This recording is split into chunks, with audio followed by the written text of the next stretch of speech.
Going on, everyone? John Matrix here. Hope you're all having yourselves a wonderful day, wherever you're at and wherever you're watching this. As I adjust my mic, we're gonna be jumping into some Warhammer 40K here, which actually I forgot change my background for 40K. There we go. Now I have the proper background. Feels much better. We're gonna be jumping into Warhammer 40K here. We're gonna be checking out another video from DQVO. We're gonna be doing the next episode in the Horus and the Emperor's series here, the End and the Death 3 Horus and the Emperor Clash voiceover part 3 by DQVO. Links will be down below in the description, as always, to the original video without my commentary and reaction, and to DQVO's channel. What's up, Couchman? How you doing? Welcome in. Hope you're doing well. Yeah, so we're gonna be jumping into this here video. Go over to his channel, check out his Patreon, check out his YouTube membership benefits, all that kind of stuff. If you want to take your sport to the next level, if you enjoy this video as we go through it, be sure to go over there, give it a like, check out all the content that he's got on his channel. He does a lot of great voiceover work, stuff for 40K. So if you enjoy his stuff, hit that sub button, show him some love. If you'd like to join us as I'm doing these reactions, live right now with my YouTube members, there's a join button underneath the video, as well as a link in the description to the YouTube membership benefits and tiers that I offer. Love to have you guys come in and hang out and join us as we have our before, during, and after discussions as we go through these videos. So if you want to take your sport from my channel to the next level, you can check all that stuff out. But regardless, I just appreciate you guys taking the time out of your busy day to come and hang out and check out the videos. So, with all that said, shameless plugs done, etc. Let's get into this. So again, Destiny and 3 Horus and the Emperor Clash voiceover by DQVO.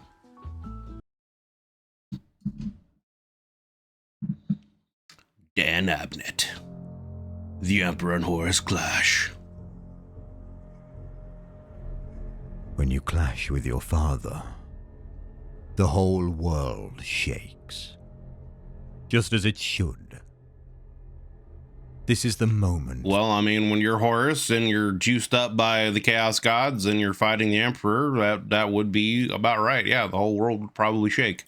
That changes everything. It is the culmination of your everlasting day of days, and it will decide everything that comes after. It is only right that the world should tremble as it witnesses an act of such exceptional significance. You have longed for this confrontation, but dreaded it too. Is it possible to want something so much, and yet loathe the thought of it ever happening? See, I wonder if that still speaks to humanity in Horus, right? Is there still that part of him in there? Is it a situation where he dreads having to fight his father, either A, because he just doesn't want to, because there is still some connection to him, some love there, or is it because he's, afraid of his father, kind of a situation? I don't know. That's interesting. The question is academic. It is happening.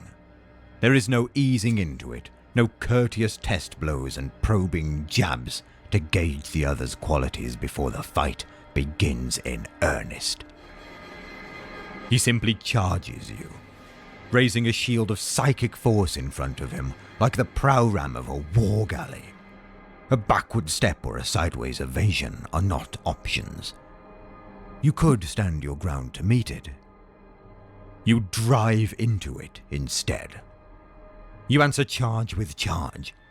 Your father must understand from the outset that he will not enjoy a dominant role in this duel. You meet force with force, summoning a battering ram of your own that reinforces your forward refractors with immaterial potency.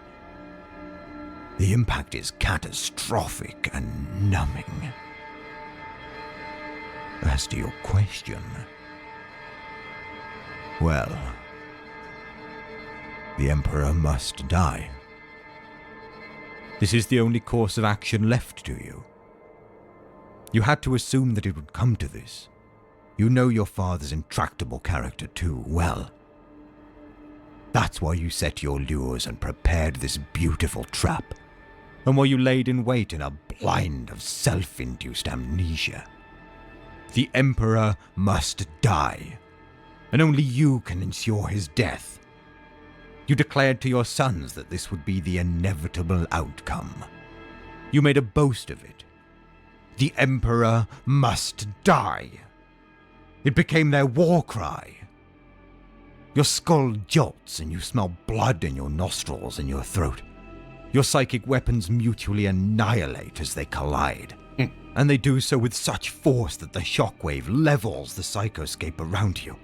Yeah, I'm just imagining some DBZ, shockwave explosions as they're going at it with each other right now, jumping around. He's knocked back by the collision. You are not. You hold firm. The Emperor must die. But you are his son. You undertake this deed with regret. A son should not have to kill his father. You had hoped that it would turn out to be a mistake born of misunderstanding.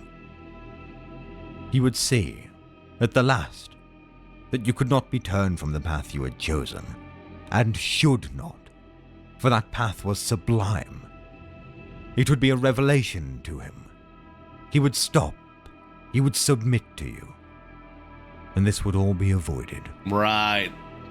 You even gave him the chance. You did. More than once. Just like your angel brother. Yeah, the guy who has gone through the process of uniting humanity on Terra and then setting out on a great crusade to conquer, unite humanity, and make the galaxy a place for humanity to thrive. He's going to submit. Sure. You gave him every chance to admit he was wrong. You offered him the opportunity to accept his error and surrender. Indeed. And this is a mark of your maturity and restraint. You would have embraced him if he had done so. You would have embraced him unconditionally. You would have forgiven him and willingly provided him a place at your side as part. See, I wonder though, like, that is kind of an interesting what if scenario question, right? Like, let's hypothetically say that did happen, right? The Emperor took Horus's offer to submit and, didn't want to fight him, kind of a thing. And they didn't end up fighting each other. What would the Chaos Gods do? Would they allow that to happen? What kind of outcome would that have led to? Would that have led to just chaos demons flooding, Terra and taking over? Like that honestly is a pretty interesting what if scenario question that obviously would have massive ramifications and changes to the Warhammer 40K landscape. But it's interesting to wonder. Of the Cosmetolorian Order you have forged, a place of high honor. You had a throne waiting for him. But he didn't submit. He didn't surrender. There was no revelation. Worse, he considered you a lost cause. He didn't even bother to decline your offer. He didn't acknowledge you at all. Mm-hmm. His war sword sweeps at you in a slicing cross. You parry it with your maul, a thunderclap. But you remember Thecla Secundus and the tricks he taught you there. The slicing sword is only half of the movement. Even as you smack it aside, his claws are punching up to crush your ribs. Your talons slap them away. You show him you have not forgotten the techniques he taught you in those 30 sweet years. Yeah, that's the thing. Is the Chaos Gods would have for sure killed the Emperor, and then what would have happened to Horus, right? I mean, maybe that, vision would have been true if, the Emperor submitted, the Chaos Gods then killed the Emperor. Maybe, that would have infuriated and enraged Horus to the point where maybe he would have gone and been successful in destroying chaos. Because isn't there a vision of that? Isn't that one of the visions that I think Alfarius had? Something along those lines, where the Emperor dies at Horus's hand, and Horus you know, riddled with guilt and rage, leads another massive crusade with all of, you know, humanity united in the fight against chaos, and they wipe out chaos or something like that. You know, I remember something along those lines. I forget what vision or who had it. I could have swore it was Alfarius, but maybe it was someone else. So, I mean, you know. You hope it might make him recall. It doesn't.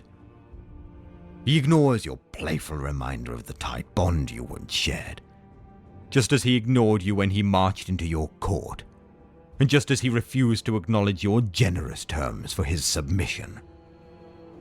You are angry and hurt, scorned, indentured, ignored, disowned. The Emperor will never change, so the Emperor must die, and you must be the one to put him down. Though he is your father, and you didn't want it to end like this, he has left you no other choice, and now you have something to prove. Yourself. Gotcha. This has become more than a formality of execution. He will acknowledge you before you kill him. You will make him confess the sins he has committed against you. You are not some enemy to be illuminated, or Xenos threat to be extinguished. You have accomplished more in your brief centuries than he has done in his entirety. You have outdone him. You are his superior, his successor, his heir. That's an ego. You're going to get that recognition. You're going to make him look you in the face, and with his last breath, scream it. A downward slash. You sidestep and swing for his head. He has anticipated, of course. You would have been disappointed if so obvious a blow had caught him unawares. He turns into it and catches the head of your maul in his claws to block it. A small supernova is born from the impact. He holds on, pinning the maul's head, and thrusts his warsword to exploit your open guard. Your talon seizes the stabbing blade, twisting it aside, then releases to rip off his head. He ducks clear, the talon merely scoring the edge of his refractor field, but he's forced to let go of your maul to achieve that clearance. You whirl it, pressing him, landing one strike low that his shields stop, then one high that he fends away with a back slap of his claws. You let the momentum of the fending slap carry the maul backwards instead of fighting it, then convert it into an underswing loop that brings Worldbreaker back into his left quarter guard. It catches him in the sternum on the upswing. There is a satisfying flare of overtaxed shields, and an even more satisfying thump as he is briefly lifted off the deck and forced back on his heels. He's strong. You're stronger. You reflect as he stumbles away so gratifyingly that this is what you want. Of course it is. Only the trace residue of your human self, that tenuous relic of what you were before. I kind of almost like listening to this, almost kind of get like a Darth Vader feel, right? You know, because like in the earlier days of Vader, he almost like had a multiple personality issue between him and Anakin. It kept going back and forth, jumping between, you know, the light and the darkness, fighting all that, and trying to reconcile with the things that he did.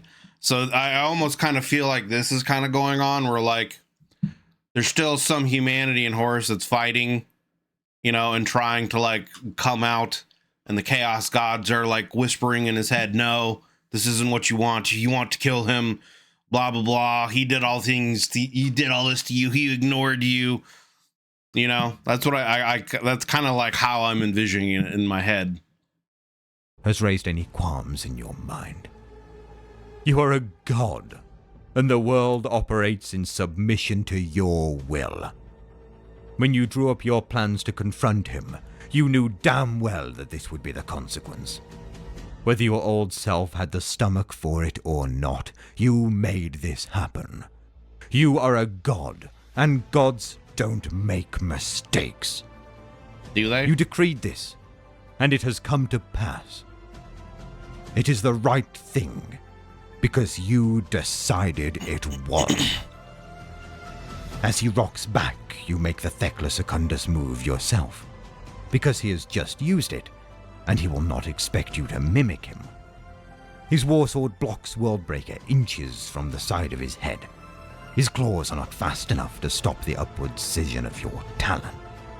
The tips collapse his thoracic shielding, short out refractor fields with a squeal of air, and shred across his ribs and chest in a shower of sparks and auramite shavings. Lucky. He was lucky. If you'd been a fingertip closer, the talon would have snapped his ribs like sticks and punctured his lungs. It is wise to remember that you are a new god, and still learning how to be what you are. No one ever told you what it would be like, because no one's ever done it before. That shred of human soul, preserved within you as a memento, is struggling to appreciate the decisions that your theandric will has made. That dissonance is uncomfortable. Tell yourself that the great... I mean, yeah, and the thing is, too, is it's going to be one of those, like, even if he was successful, right? Let's say he's successful and he kills the Emperor, yada, yada.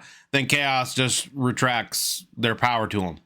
And then he's just back to where he was. This is more than likely what would happen, right? You know? Wiser you has made the right choice. No one has told you to do this. No one got... But I mean, again, when you're clouded by them in that kind of power, obviously you're not thinking properly, so yeah. His actions to him would seem very justifiable. Guided you, or tricked you, or persuaded you. The old four who watch you and lavish you with gifts never asked for this, or compelled you to do it. They barely speak at all. This is your decision. The gifts they have supplied allow you a great insight, although you have yet to fully trust it. You still cling too close. Well, and that's like the kind of like insidious lure of chaos, right? They let you think that the power is theirs and they control it, but it's actually the opposite. And then, you know, in their greatest need, they generally will take the power away and yank your soul from you, kind of a situation, you know? So, and I'm sure it's very easy to, succumb to that lust and power. Again, Star Wars reference, you know, the dark side is the quicker and easier path to power, but it corrupts. You know, absolute power corrupts absolutely. To the comfortable human perspectives on which you once relied. You must unlearn them. You are a being of chaos. You are chaos. You are everything that power and property allows you to be. You can see the maelstrom nature of chaos. It has no logic or sequence or syntax. There is no reason or unreason, no right or wrong. Chaos allows all things to be, despite their contradictions and incongruities. Chaos permits everything.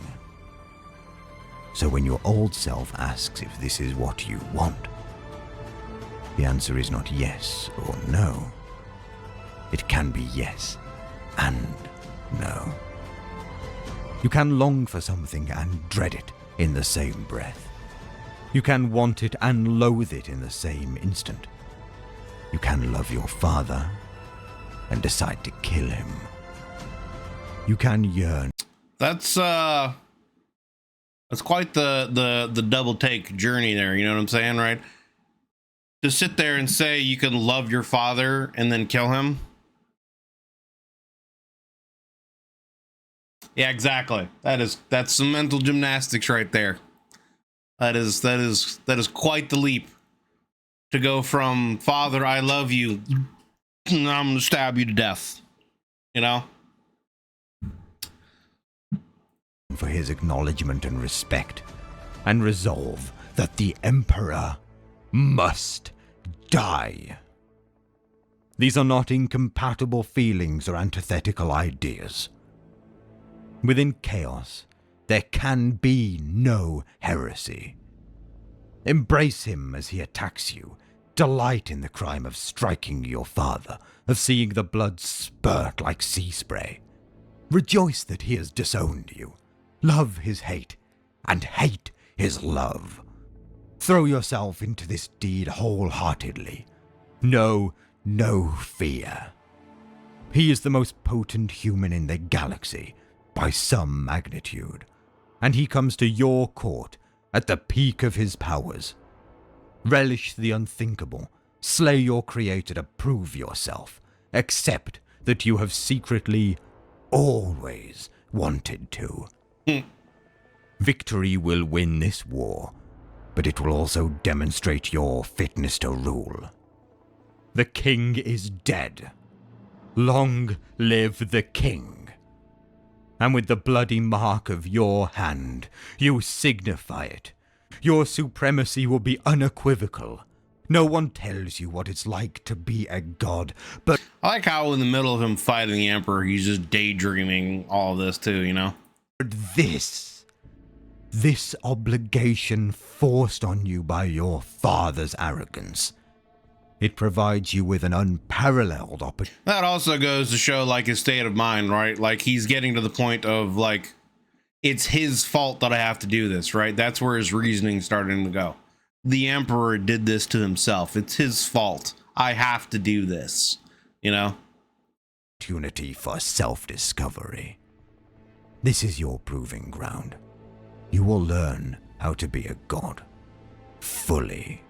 By testing your limits and potentials against the only real measure that exists. Just like your son. I mean, yeah. And I mean, what would be more kind of sacrilegious than you know, the son of the Emperor murdering the Emperor, right? That would be like one of the biggest events that anyone could do. And of course, Chaos would want to be there and be involved and would relish, you know, partaking in it. Sparring in the practice cages.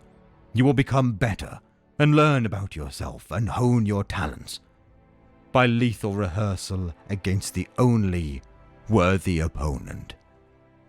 He rotates out of the impact of your talon and the pair of you start to circle. He's trying to build a little space and a little motion, as though he intends to fence with you. His sword is at a high guard, shoulder height with the tip aimed at you. His claws are curled in front of his hip, where one would hold the partner dagger for quick parries. He makes a rapid lunge. You sidestep and the blade goes past your ear. He thrusts again, and you turn out from the blade as it misses you a second time. The third lunge, which you were expecting, comes at your throat along a center line. Like one thing in settings like this, and it's something that I have a problem with in Star Wars as well, you know, is like, I guess from a practical standpoint, it might be more difficult to kind of like really describe it in words on paper, you know, but like, I would think that, you know, the Emperor would also be using a lot more psychic attacks and things like that mixed in with his, you know, physical prowess, because he is the most powerful, you know, psyker that there is, basically, right? At least as far as humanity is concerned. So I don't know, like, is it a situation where the Chaos Gods are simply like nullifying or protecting Horus from any kind of psychic attacks? You know, I don't know, because and again, it could just be a situation where it's like kind of difficult to really describe how they could do things like that, you know, these psychic lances and attacks and things like that, and you know, a book form for the imagination. But it's also, it's like, it's something that I've always had kind of a problem with in Star Wars. Like, I understand that when you have two fighters that would be equal in the Force, it would make sense that they would then have to like decide how, you know, the battle with lightsabers. That makes sense. But you would think that they would still use more of their force abilities more often mixed with their, you know, martial prowess. So I don't know. That's just me. Oh, don't worry. It's a full-blown anime from some... Okay, I gotcha. We're anticipating the thrust to the gut, because you remember the compliance of Carthay, where you observed his ploy against the Ulwir Afesh paladins. 2 long thrusts at the head to bring the guard up, then a third to run in under the exposed abdomen. You had slightly lowered your guard in expectation, but he keeps the stroke high. His blade spears through the aegis of your mesial refractors in a strobing shriek, and only the resistance of those puncturing energy skins slows it enough for you to effect a hasty deflection. So, the old man is adjusting his tricks because he knows you know them. You would have been disappointed if he had made this too easy. But you are also annoyed. He has you on the back foot suddenly, marginally off balance due to the haste of your reflexive deflection. He presses that lapse urgently, now striking with the edge of his blade in hacking saber strokes. You try to peel away, taking blows across the side and shoulder that dent your layered pauldrons and slice sheaves of servo muscle. You manage an inefficient parry with your maul and then are pushed into a skeeve. The warsword turns back the counter-assault of your maul, but his lightning claws have found your chest, and they discharge, point blank. The blast hurls you backwards through something, a bulkhead, perhaps. Materia shatters around you like ice. He won't give you a second to recover. He redoubles his assault, the sword lancing at you in a heart-stabbing thrust. He has charged the blade with such power, the ancient runes engraved on its fuller are glowing like stars. He's good. Magnificent. You had forgotten the brilliance of his technique. It is not your father's power, which is modest compared to your limitless supply. It is what he does with it. You manage, just barely, to block his thrust by means of a necromantic shield that bends the sword away into an adjacent plane of the warp. He burns the shield into scorched gossamer with an angry flash of his eyes. His claws lash in to skin your face. You hammer Worldbreaker into the deck, bouncing the debris scattered around you into the air. Then, with a nod, hurl it all at him like a horizontal rockfall. He throws up a talismanic barrier with a deft gesture of his clawed hand, and the psychic ward stops most of it. His sword bats away the larger chunks that tear through the ward, all except one lump the size of an anvil, which cracks against his left pauldron and knocks him askew. His guard is wide open for a moment.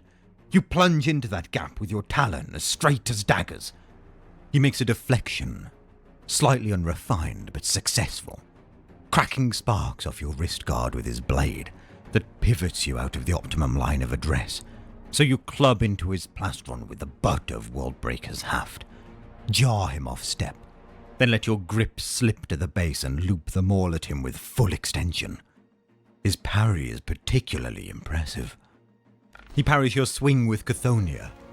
You are on the flat top of a dirty rockcrete parapet above a stagnant spillway. The radioactive glare is as harsh as the stink of the place. He is making his riposte, warsword glinting in the ionizing light. You knock it back, then you pitch ruthless blows at one another as you move along the lip of the decaying bulwark. Did he think that the memories of your wretched childhood here would prise open your guard? Manipulation of the psychotexture to wrong-foot you is an impressive trick. No. Great gods. This is Chthoniya. He hasn't just refashioned the psychoscape of your court as a makeshift weapon. He has shifted you both across the 3 dimensions of physical locality and the 4th of temporal placement.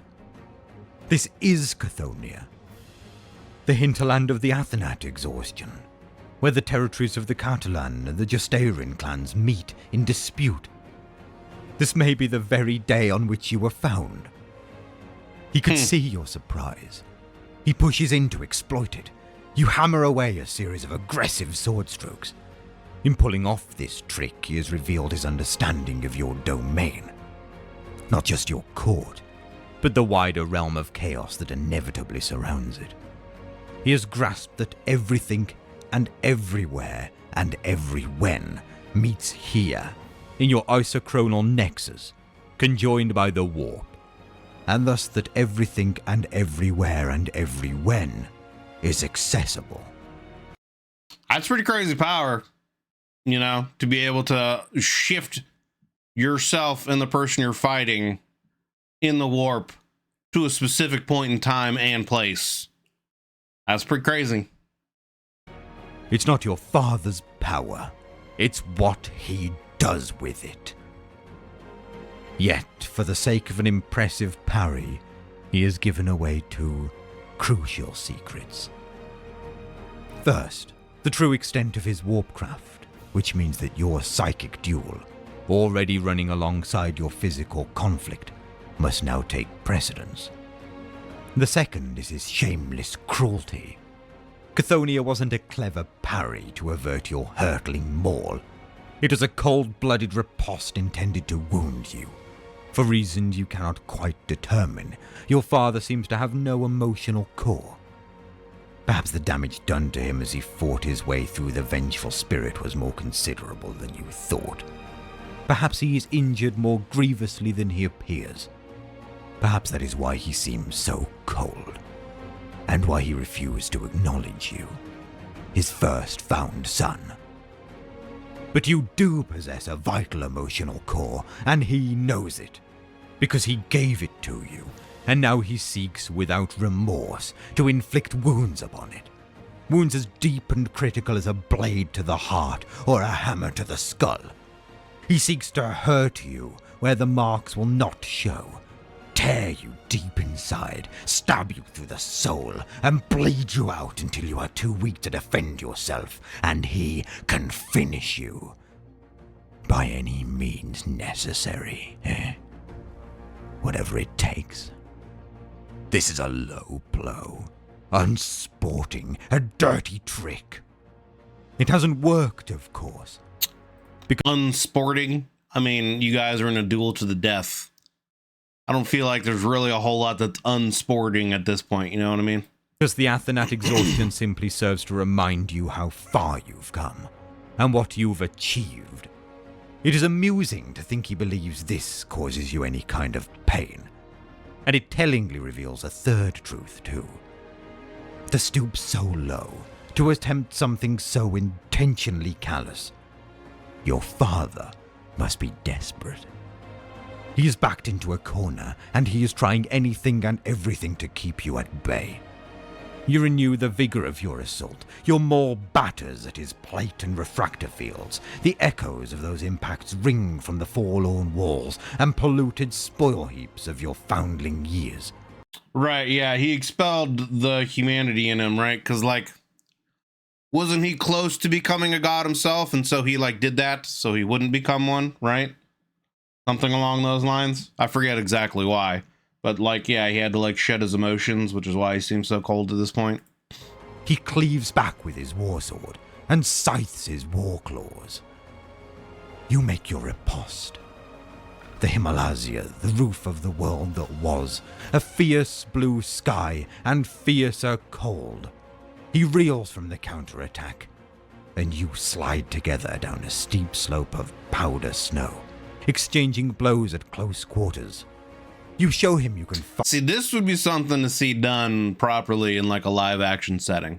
You know what I'm saying? Like, if they could have this fight done properly, where they're moving between these different, you know, realms, and they can, like, actually capture the essence of what the warp is and how it, you know, molds and melds things and what it looks like, and the creatures and denizens that live there, you know, as they're doing this fight and they're traveling to the different worlds. And, you know, this would be like peak cinema.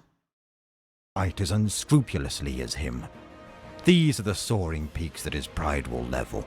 Let him contemplate a lonely death here, unmourned and unmarked, surrounded by the snow-capped emblems of his titanic hubris.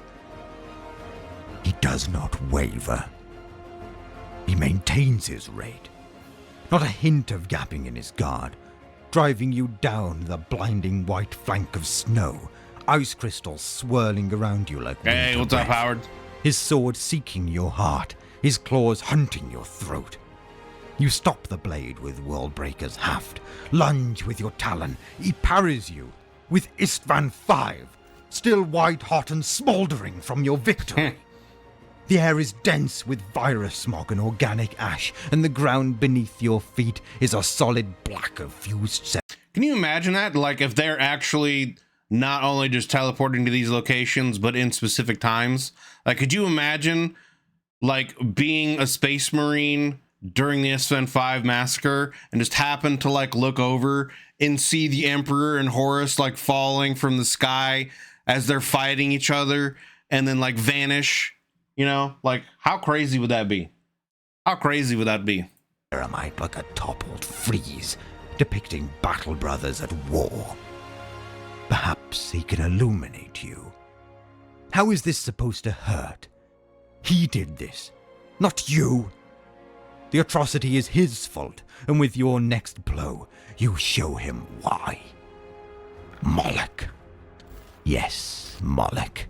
Nothing but a festering darkness in which falsehoods whisper and lies breed. There is the faint glimmer of the gate through which he once passed, to make promises he would break, and to steal a fire that he would covet for himself. Here is the stink of true betrayal. So is that where he went to make the deal with the Chaos Gods to learn how to, like, use demon essence and implant it in the Primarchs or something? I don't know really what the significance of Moloch is. Of old gods antagonized by a solemn pact dishonored, of secret truths and dreadful insights that in defiance of all reason will never be shared with the sons who love him. This is the birthplace of all deceit. From this source came all the fundamental doctrines he should have taught to you and your brothers.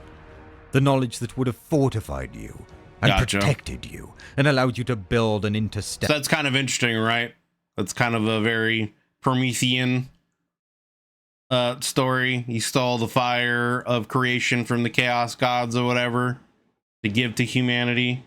Very Promethean, you know, analogy. A culture on solid foundations. He taught you nothing. He let you go out among the stars, ignorant and vulnerable. This place, more than any other, epitomizes the toxic privacy that has dominated his behavior. The selfish, acquisitive greed, and the abject lack of trust he has shown to his own flesh and blood. To you. He names you betrayer. He declares you traitor. He believes your descent is heresy. But heresy requires a truth to oppose. Hypocrite. The truth was here all along, but he kept it from you. This darkness is a testament to his obsessive, hermetic indifference. He betrayed you and your siblings and your sons. The fire was meant to be shared. Instead, he used it to ignite a war. He let the galaxy burn. Moloch seems to shake him like a solid body blow. As his guard slips, you block his sword and spear him to the core with a beam of bloodlight that lances from the unblinking eye on your chest blade. He writhes on that skewer of red rage. It has punctured his soul and amputated 900 years of his life. You keep him pinned with the beam, still bleeding years in an arterial torrent, and you open your talon. I mean, the Emperor's already been alive for like over 50,000 years, right? What's 900? You know what I'm saying? Like, that could be nothing. striking him with incandescent lightning. The lightning, drawn from the deepest storms of the Empyrean, fries his flesh and roasts him alive. His agony is profound. He tries to tear free, but neither the bloodlight nor the lightning will let him go. You increase the fury of both. They destroy him. He explodes in a cloud of white ash. Nothing remains but silence. I gotcha. You step forward. Some of the ash drifts back across you, dusting the contours of your warplate. Nothing remains except a patch of vitrified ground. Are you done? It can't be that easy. For real. You unfurl your mind sight and survey the intermingled territories of your realm. Yes. Not done at all. Across the planes and layers of your day of days, the propagating duels of your psychomachia are still raging. On Istvan V, you are cracking his golden plate with Worldbreaker as he sears you with bolts of immaterial power. In the lost Himalaya, he pursues you down a sheer incline of green ice and black rock, lacerating your face with his relentless warsword. In the abandoned workings beneath the... So because they're in the warp and they've gone to all these different places, there's literally, I guess, potentially an infinite amount of Horuses and Emperors fighting each other in infinite places and scenarios. So is this like something that will never end, basically? At exhaustion. Is that what's you happening? Hang back and mind-goad mobs of Catulan, Justarin, and Helbore gangers to swarm him in a blitz attack. White fire blazes from his irritated eyes as he blinks one to atoms. Then he blinks again and annihilates the rest in a swath of flame. You behold them all, every facet of this psychic duel occurring simultaneously. In some, like Mohenjo-Daro, where you spill his blood on the mound where that great city is yet to be built. Or Right. Kasserundak on Cadia, where you pin him to a Noctilith pylon with your talon. You are clearly winning. In others, like Goro Scrapworld, where he herds a war. So like we're seeing different timelines and different potentialities of this fight taking place. Essentially, some Horus is winning, some the Emperor is winning, etc. Of Xenos brutes with his will to rend you limb from limb. Or Tizca, where a spark from his mind has just set you on fire. He has the upper hand. In others, like the Court, where you still slug it out hand to hand. Or the mirror-finished Field of Triumph on Ulanor, where you both stand frozen, face to face, your minds locked in furiously silent thought war. The contest remains in the balance, and the outcome undecided. Here, on Molech, you have simply concluded one bout. You have killed but a piece of him. Except there, and there, those bright spots on the ground, splashes of the years you bled out of him, coagulating puddles of days and droplets of hours. The trail leads away, not dead. Not dead, after all. He merely sacrificed an aspect to end his agony and cover his escape. You follow that trail, picking up speed.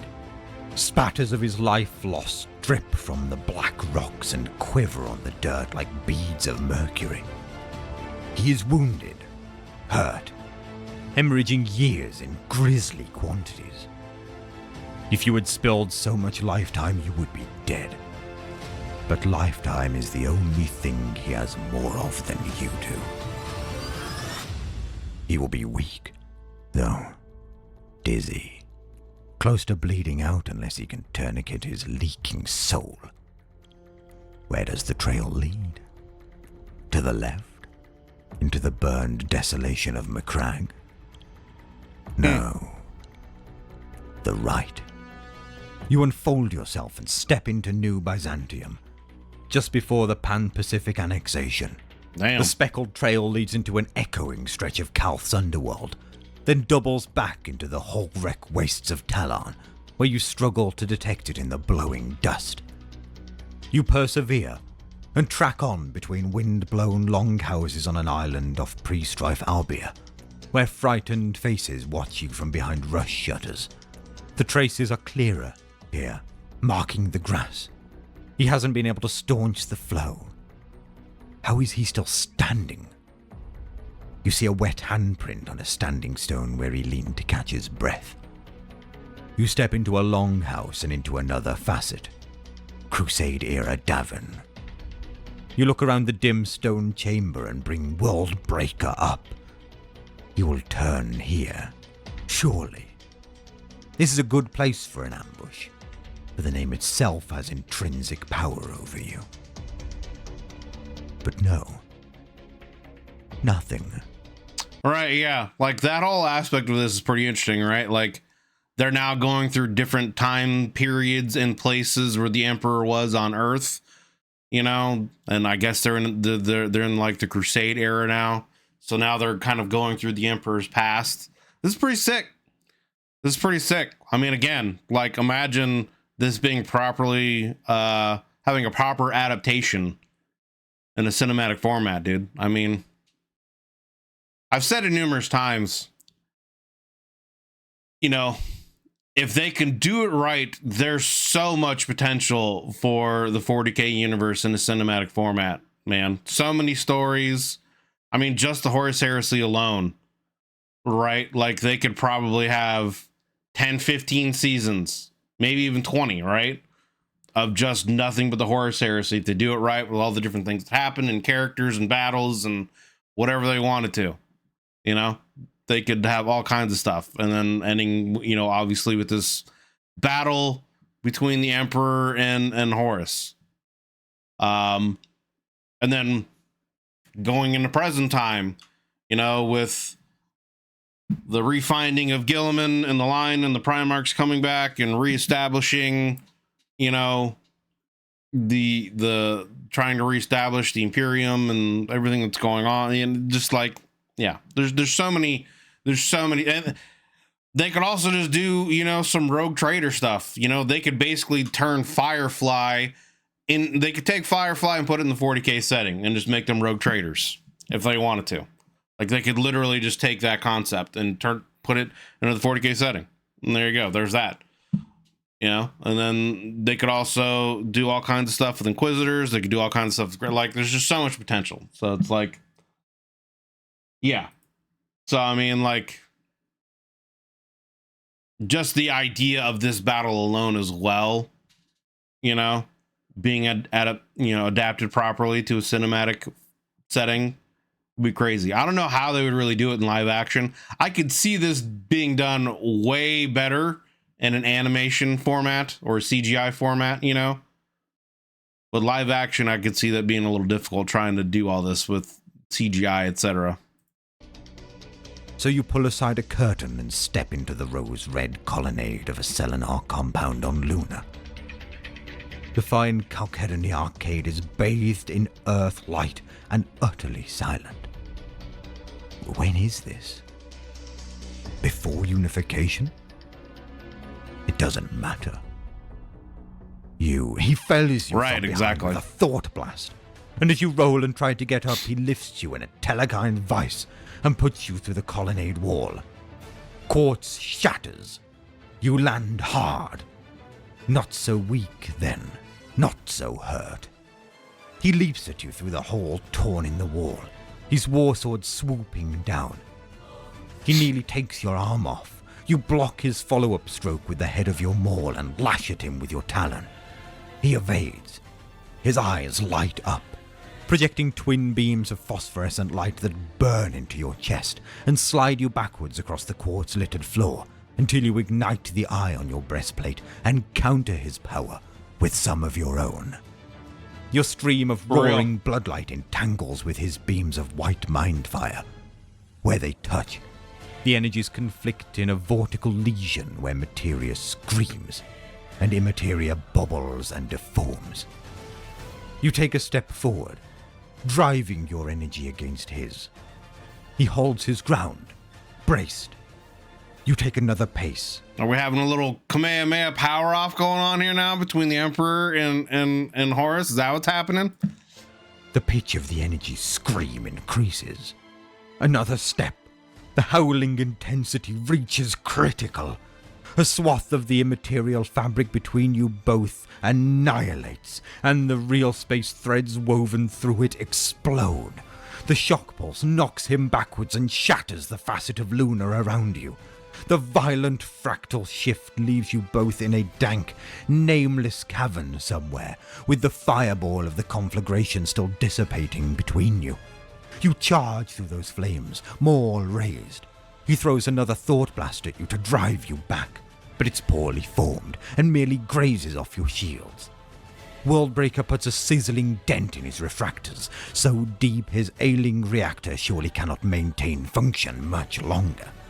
He drives his war sword through your left shoulder. You smack him aside with your maul. His sword is wrenched out of you as he spins away, blood trailing from the fuller.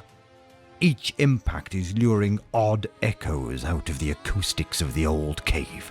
Echoes that swim around the natural calcite columns, the dripping stone arches and the crude handprints on the dim walls. He turns, head low, and applies a stunning sequence of sword strokes that he must surely have been taught by an Eldari autarch. You struggle to hold guard. You can't get past their lethal precision. That's kind of interesting in itself, right? The idea that the Emperor must have spent time with Eldari at some point and learned some of their fighting techniques. That in and of itself would be a fascinating little mini-series to see the Emperor, live among Eldari and, for a while and learn from them. That in and of itself would be fascinating. You need room to move. You are not limited by the 4 dimensions of materia. You have the numberless angles of the Empyrean at your command. You concoct an occulting aegis and dodge sideways along the 12th intersection of the immaterial, weaving between thorn trees in the malnourished light to outflank him. He sees you coming in his peripheral mind sight and takes guard with his sword across the 66th oblique, where the skull-colored moon never sets, while carving some radiant sigil on the air with his claws and propelling it at you along the veil of creatures, where barking demented things writhe around you. You smash the screaming sigil with your maul before it touches you. It shatters like dry clay, and you smell the stink of sigilite magic. Such feeble technique. The damned sigilites were only ever dabblers. Their amateur warpcraft unfit for full manipulation of the etheric. But it was a decoy. The spearing fingers of his lightning claw splay wide, and are, for an instant, webbed with squirming voltaics. Then the accumulated charge erupts from his palm and forks towards you. The jagged bolt strikes you, and you feel its fire in your marrow. You are thrown against a limestone pillar, smoke and agony broiling off you in equal measure. His sword flashes down to decapitate you. A killing cut, and a perfect one. You recognize it. It is exactly the peerless execution stroke that Sanguinius tried to deliver. Your father is showing you the tricks he's taught his other son. No matter. The war sword cuts the limestone as easily as a human throat. You have drawn real space aside like a curtain and rolled out of the way. You drop from the ancient limestone cavern into an adjacent layer of the warp's fluid territories. You land on your feet and compose yourself, your limbs still aching from the touch of his lightning. You look around. You need to find a better facet in which to make a stand. You cross the keening gulf of lament, leaping along a long, narrow bridge of living flesh that throbs with febrile neuroplasticity and spans a bottomless aeonic pit. But he has followed you, unfolding materia to pursue you across the interstices of dimensions to the brazen, screaming steps of the Bastion Stair in the realm of the Red. You know, I mean, for me, this really just goes to show again, like how powerful and capable the Emperor is, right? Like you have Horus, who is a Primarch and in his own right is very powerful in itself, but then he's juiced up by all the Chaos Gods, and the Emperor is still able to hold his own against them, right? He essentially is he's fighting a Primarch that is infused with the power of all the Chaos Gods, and he's still able to hold his own. That's impressive. That's pretty fucking impressive. Could track you somehow, catching your scent despite your efforts to ascend the rippling steps and evade through the mists of unreason, and then across the bleak plateau of the blizzard of forgetting. He is drawing on all his gifts, many of them gifts he passed on to his sons. High below you, he is a blood. And again, they keep kind of like pressing the idea in this. It's not also necessarily about how powerful the Emperor is, but it's how he's using his abilities, how smart he is, and how good of a tactician and fighter he is, you know? And also that does make sense, right? Again, you know, Horus isn't used to having the powers and capabilities that he has, but the Emperor is, you know, maybe not for the full 50,000 years of his life, but he's been around for a long time and understands his capabilities and knows how to use them. So, blood-stained magician transfixing you with his baleful eye so that no pleat of reality can conceal you. A salvo of fireballs burst from that malefic eye, and they fly at you like blazing meteorites along every axis of the infinite planes. They are closing in on you and will strike simultaneously. You cast a copy of yourself out of old shadows for them to target and escape the ferocious detonation through a dilating gate of black bone that deposits you behind him. Then you cave in the back of his head with Worldbreaker. But he has channeled the purest cunning. You have killed nothing more than a warp flux simulacrum, an effigy to draw you in, a false twin. The real him is deep above you, closing fast. You dart away into the crook of shadows, that dingy, slanting subdimension where nothing... Like, really, the only thing that has kept Horus alive is the fact that he's being so juiced up, right? Like, if it wasn't for that fact, the Emperor, it seems like, would have finished him numerous times over by now. ...is upright, and everything is corners. He is a hound at your heels, a loping wolf. I like how he's changing through the different symbols, and it's almost... you know, how the Emperor is embodying the different aspects of the Primarch, and or it's also a reflection of how the different Primarchs are aspects of the Emperor. He has assumed a lycanthropic aspect, and he has your spore. His sword is an executioner's axe, his canines long, and he drags winter behind him like a pelt. You have no patience for such brute wrath, so you quickly weave a labyrinth to delay him. As the wolf slows, confounded, you tie the labyrinth back upon itself to confuse him and remove its exits to entrap him. How bitterly apt that he draws upon these atavistic qualities to gain advantage. They are old, tired traits he perfected long ago. You, however, have changed and grown beyond him. Your desire to walk down this path of glory, to achieve more than him, to surpass him and supersede him, is a clear demonstration of your intent to reject his musty legacy. Others, your rivals, even your allies, have blamed this growth on your arrogance, on your pride, on envy, even. They've said it so much and so often you've begun to believe it yourself. But it's not true. You have done all you have done to escape his shadow, to be yourself rather than a pale and lesser imitation. You are not some mewling by blow infant dumbly trying to copy everything its father does. You are not part of him.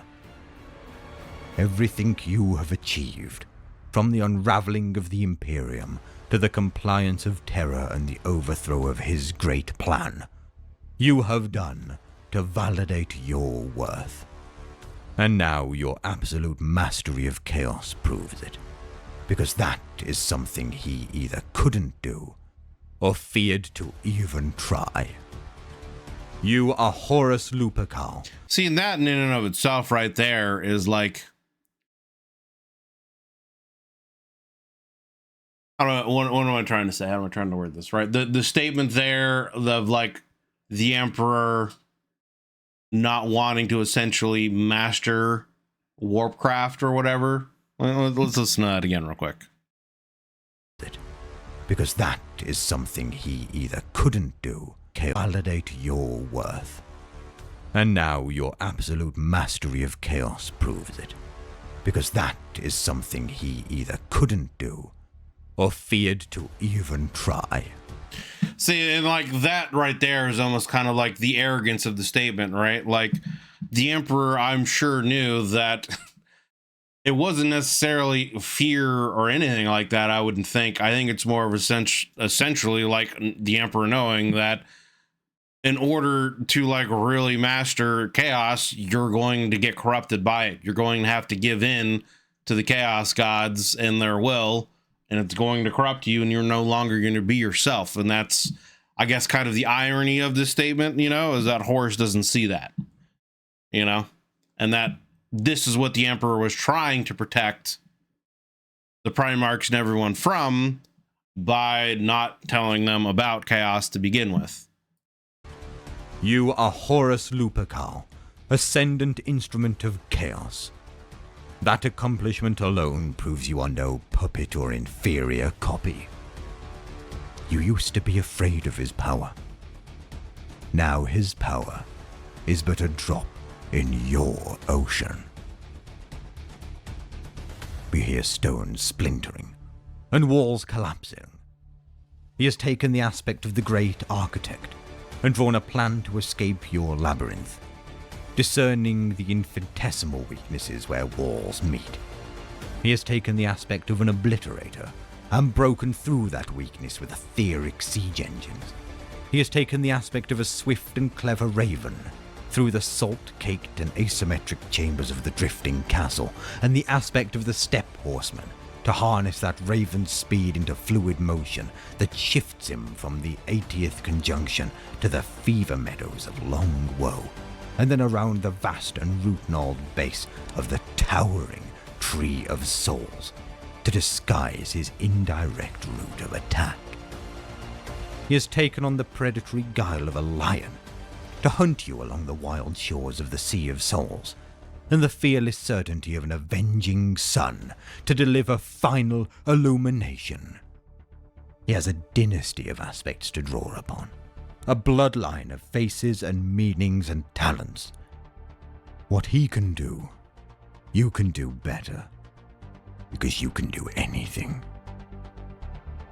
You take refuge in the mildewed Marcher fortress that watches the stained margins of the plane of excess, and there take the aspect of terror and flood the dark approaches of the Marches with dread, to slow his advance by creating a soulless tract of ice on which he will fear to tread. You close the living earth around you, forging tectonic bulwarks and walls of impassable furnace flame.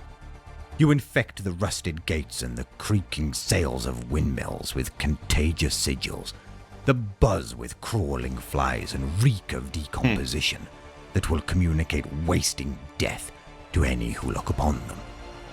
From the hymnals of the Neverborn, you take sonorous litanies and sow their words across every angle. Your father will not abide a single syllable of those antiphonic chants. They will drive him back. They will drive him mad. You nail a gladiator's agony into your heart. You gird yourself with its unquenchable rage. You now have the purest fury of all with which to greet him. You wait, simmering. Just for good measure, you ready your execution stroke. You wait. You wait. Your rage begins to cool. You wonder if you really need it. Do you need any of it? The flaming bulwark walls, the venerating litanies, the crucifying rage, the fly-blown sigils of mortality? Surely you don't. You are Horus Lupercal. You have vowed to be your own man and prove your own worth. You are not some chimerical combination of other souls. You don't need that. That's what your father does, and you despise his methods. Don't be like him. Listen. The greatest satisfaction will come from beating him as you. Think of it. Think of the pleasure that will bring you the sweet, satiating delight of victory on your terms. You see? You can't deny it. That's what you want. That's what you crave. You let the aspect slip away. You let the walls subside and the sigils expire. You silence the liturgical voices and let go of the rage. You want to meet him as yourself. The lingering satisfaction of too late. You realize that he has taken the aspect of the seducer and neutered your defenses with cloying temptation and indecency. Your father is a master of the aspect. He is and always has been an entire arcana. He has outplayed you, so you change the game. There is no time to prepare. He's almost on you. You know another arcana, and it's one that will distract him, because it has always obsessed him. As he bursts in on you, a brutal iron fist with overwhelming strength, you draw your hand up to meet him. Your opening hand. Just 3 cards in a classically simple Triunti spread. Before this goes any further, you know, as he's going through and talking about these various aspects and whatnot, and I was just thinking, you know, as they're traveling through these different worlds and the warp and different realities and whatnot, like, I would think, wouldn't it be possible for the Emperor to simply, like, trap Horus in his own mind and create, like, false realities of them fighting each other, like, the whole time, and just essentially trap Horus in his own mind kind of a situation? You know, I mean, I know that, like, again, Horus is being juiced up by the Chaos Gods, but he's not really familiar 100% with how to properly use these powers, again, like the Emperor has been for quite some time. So, like, I would think that would be a scenario that would be possible. I don't know if it's something that he could do or is capable of doing, again, maybe because, you know, of Horus's juiceness at the moment, how juiced up he is. Like, if it would require too much energy to do, and he's just not capable of doing it, or it would take too much time to do, right? Because, like, right now, as they're fighting, Malkador is, I think, still sitting on the throne, right? Like, trying to hold things together as much as possible. So there's also essentially like a timer going on for the Emperor in this battle, where he really needs to, like, finish this as quickly as possible so he can get back to the Golden Throne to stabilize everything. You know, there is also that aspect of the fight going on in the background to be aware of. So I don't know, but it is just a thought that I had, right? Like, couldn't he just essentially create false, like, layers and layers of false realities where they're sitting there fighting each other for Horus to get lost in, and then he could just essentially kill his physical body, kind of a thing, you know? I don't know. The High Priest, still zealous despite his long exile, to curse your father's blood. Then the Crone, gibbering and milk-eyed to entangle your father's mind with rancid, meaningless prophecies. Then the Silver Door, to shut him out. You never set much store by cartomancy, but you are quite familiar with the tarot symbols and their significances. The cards always seem to you an imprecise method, the mummery of sigilites and warlocks. sometimes effective in divination but always so vague in their elastic meanings, and thus largely unreliable. Now you have ascended as a psychic initiate, you have a new ardent appreciation of their empiric function.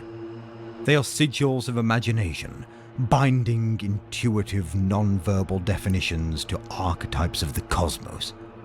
The cards are a high and arcane art, capable of subtle interaction and piercing precognitive effect. But here in your realm, awash with the warp, their symbology goes beyond mere precognition. Rather than interpreting outcomes, they can set them. They can determine the user's desired effect and then manifest the cause to produce it. They are spurs to impel destiny to obey your will. Your father has always been preoccupied with the cartomantic art. He constructed his own deck. You wonder if he has ever tried a reading in the warp. You play him at his own game.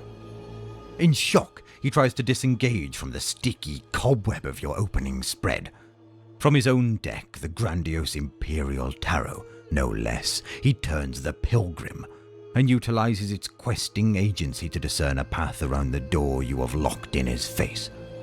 A true pilgrim, in her devotion, will always reach the place she is supposed to be, no matter the length of the road or the hardships of the journey. You aggravate those hardships. You lay the hulk of the major arcana across the silver door and imprison him in its lightless ruin. He has overcome the hulk already in his grueling progress through the flagship to reach you, so you know full well it will not delay him long a second time. But moments are enough for you to turn the galaxy, to stretch distance between you, and the shattered world to burn all his hope. He reads the mutilation of the throne world and gasps in despair. In his deck, the psychoreactive wafers of the familiar Humana, the great host and the lords of terror, burst into flames. You could smell his grief. He chokes as your spread forces him to drink the dust of a vanquished planet. To twist that knife, you turn the more ambitious Antagonosis spread.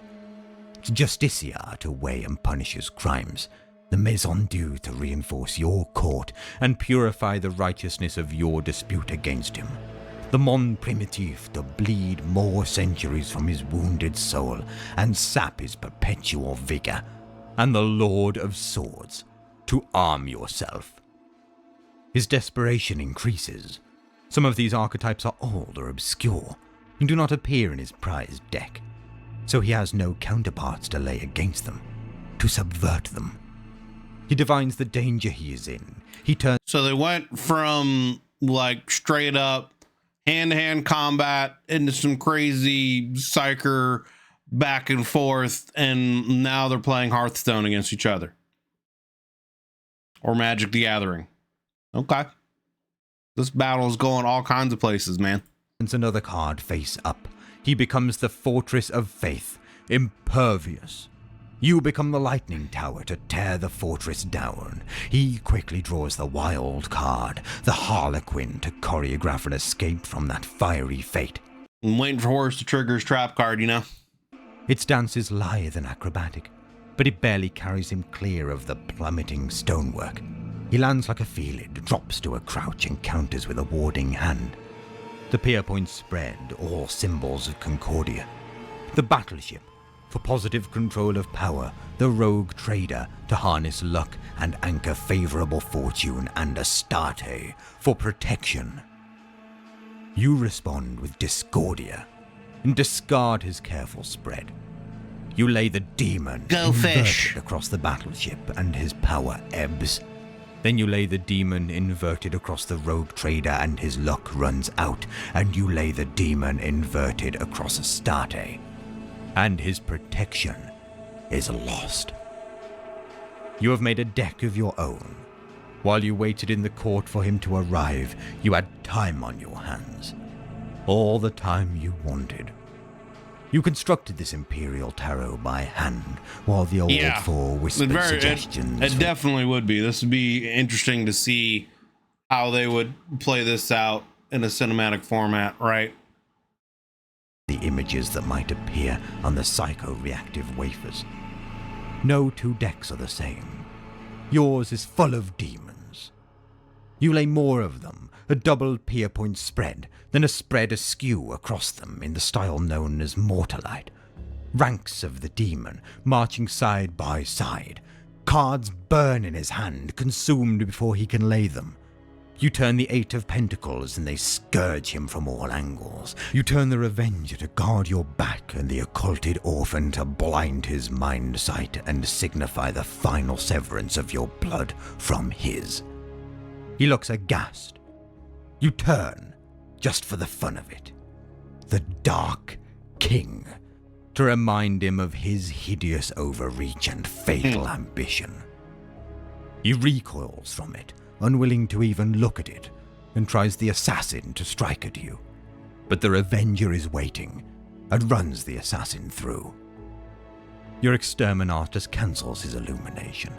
His Aquila and the Knight of Concordia, along with the Magios, are engulfed in the purgation of your neverness. Your dreadful Sagittarius slays his steadfast angel for a second time. It is not your father's power. It's what he does with it. And he can do nothing. He is the beginner here, the amateur, and he has no control over the few cards remaining in his hand. He understands that the cards have turned against him. He decides to flee from the tangible destiny that you have spread before him, and which you fully control. He starts to hammer upon the silver door to find a way out. Thus far, you have each made turns on face value, employing the simplest and most literal interpretations. But the cards have deeper, subtler meanings, most not obvious to a novice like him. Death, for example. That ominous card is seldom death, but rather represents a more general negation or ending. The Ragged Fool is often far from foolishness and whimsy, but signifies a seeking innocence or even a purity of trust. The same is true of the next wafer you select. You turn a card. Despoiler. Like death, it is an apparently sinister card, and many fear it. But in truth, it manifests a singularly neutral and controlled power. Its iconography represents an abrupt shift, a sudden and unforeseen reversal of fortune. Imperial readers usually perceive this to be a drastic change to the detriment of the Imperium. But it is only that if you want it to be. You want it to be. You make it your emblem. You lay it askew across the silver door. Despoiler unlocks that door very suddenly as he tries to break through it. You are face to face. Worldbreaker catches him in the throat and cheek, twists his head sideways in a spray of blood and drops him to the deck. His cards spill around him. There are only a few of them left. The other wafers burn. You see the Guardsman, the Throne, the Space Marine, the Knight of Mandatio, the Lantern, and Revelation. A weak reading of ill fortune and in disarray. Little good will it do him. The Emperor must die.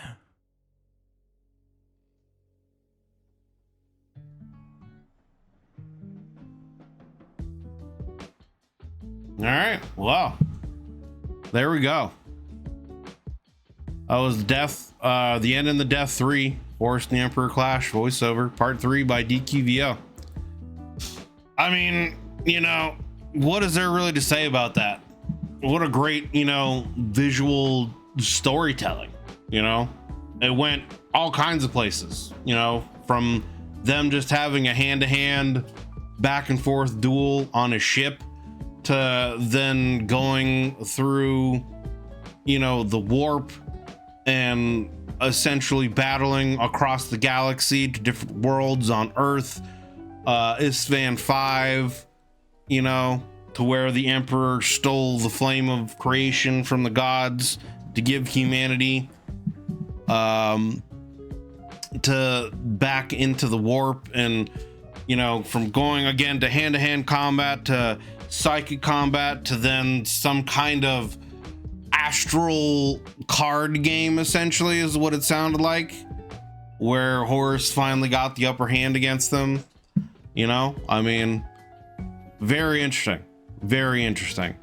And I mean, just the visuals that they go through, you know, again, it most of the fight, I very kind of DBZ-esque, you know, imagine them flying around with shock waves and explosions, and you know, the galaxy universe, you know, melding around them and changing and rifting, tearing apart, and fabric of reality coming back together, etc., with their battle going on. So again, like, I could only imagine what this would look like if it got adapted properly to a cinematic format. You know, who knows if that's what they're gonna do? Who knows if the Horus Heresy is something that they plan to cover, you know, in Cavill's. It's been called a cinematic universe, so I mean, that implies that they could have multiple different 40K series going on, so they could, you know, I mean, even if they don't do a straight up Horus Heresy series, the events of the Horus Heresy are so prominent, like it's the foundation really of kind of what's going on in the 40K, that it's going to have to be referenced. So even if they just reference certain events, Isfahan 5, Isfahan 3, you know, when Horus actually got corrupted, Erebus, you know, etc., all these different things that happened, you know, McCrag, all these different, including this, you know, it could easily just be something that gets referenced throughout various series, and you might just see little glimpses of things if they don't want to full on do the Horus Heresy. Because I mean, let's be honest, if they did the Horus Heresy again, with how, you know, serious Cavill seems to be about it, they would want to do it from start to finish. And again, you know, you're adapting 60 plus books, you know, 60 plus novels, like, again, easily, you know, 10, 15, 20 seasons they could adapt with all the different characters and things going on in different battles and etc. Like, just for that, could easily be 10 to 20 seasons just for the Horus Heresy alone if they do that as a show. And then again, let alone other aspects of the 40K universe. Again, you know, they could easily take a show like Firefly and port that over into the 40K setting and do a Rogue Trader thing. They've got all kinds of, there's all kinds of various things you could do. The Inquisitors, Grey Knights, you know, anything. So yeah, the Heresy would be a massive commitment. It would be a massive commitment, you know, and it would be one that people would obviously want to see through to the end, you know. So it would be yeah, quite the undertaking. Who knows if that's something that they would want to commit to. But I mean, great adaptation, great voice acting, you know, and telling of the story here by DQVO. Please do me a favor, if you enjoyed the video of his, go over to his channel, you know, be sure to give it a like, check out, you know, his Patreon, check out what kind of members benefits he's got, any kind of what's the word I'm looking for, I'm drawing a blank on it now, sponsorship, that's the word. Any kind of sponsorship stuff you might have going on his channel, you know, if you want to take your sport to the next level and help the man out, check out all that stuff, give him some love, give him some support. But yeah, we'll continue on with this series. I think this is a 12-part series, and this was episode 3 of this 12-part series, so we still got a few videos left to go. So yeah, looking forward to continuing this and seeing what happens next. But yeah, thanks for watching, guys. Hope you enjoyed the video. If you did, consider leaving a like and a subs. It helps me and the channel grow. I know it's the YouTube algorithm gods know that you enjoy this kind of content and you want to see some more.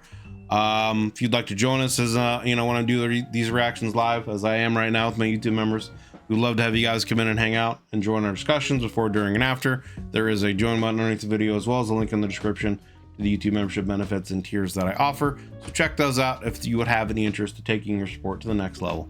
So yeah, thanks for watching, guys. Appreciate you. Hope you're having yourselves a wonderful day wherever you're at, whenever you're watching this. See you on the next one.